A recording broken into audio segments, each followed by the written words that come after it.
Okay, so this is the second part of the scene where we meet the crazed rich man. Let's see if I can get my stuff to sync up as well with my reading. The rich man, suddenly sobered by his mistake, quickly removes his jacket. Hold on, he yells, takes off his shoes, and dives in to save the tramp. Chaplin finally sticks his head out of the water, gasping for air. He has freed himself from the rope but has no ladder to grab onto to get him out of the chilling water. The rich man extends his hand, but with nothing to keep him steady, falls in as well. Now both men, clothes drenched, must struggle to an escape.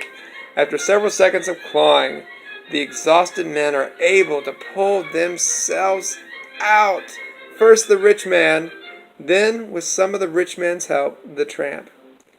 Steadying themselves, the rich man shakes Chaplin's hand firmly. Thank you. Thank you so much, he says to the tramp. Here, let me get your coat. The rich man turns around and bends down to get Chaplin's coat and cane. But still not with his wits about him, he backs up into an unsuspecting Chaplin and knocks him into the river again. Hey, the rich man yells and gives Tramp his hand, but unfortunately he again forgets to hold on to something to steady himself, and he falls in again as well. This time the men are not as frantic and can pull themselves out rather quickly. Again the rich man shakes the tramp's hand and thanks him sincerely, very sincerely. I'm cured, he says. You're my friend for life. But as he goes to hug the tramp, he almost knocks them both into the water a third time.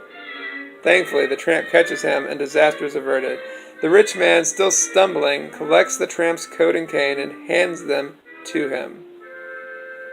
The tramp tries, rather unsuccessfully, to shake the wetness out of his pants. We'll go home and get warmed up, the rich man says. He walks with the tramp, arm in arm, to the stairs as a cop comes by to check on all the commotion. They are a few steps up the staircase when the tramp stops. Just a moment, he says.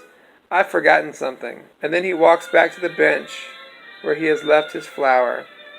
He grabs it gently and through cold, wet nostrils sniffs once again. He then tips his hat to the policeman and follows his new friend up the stairs.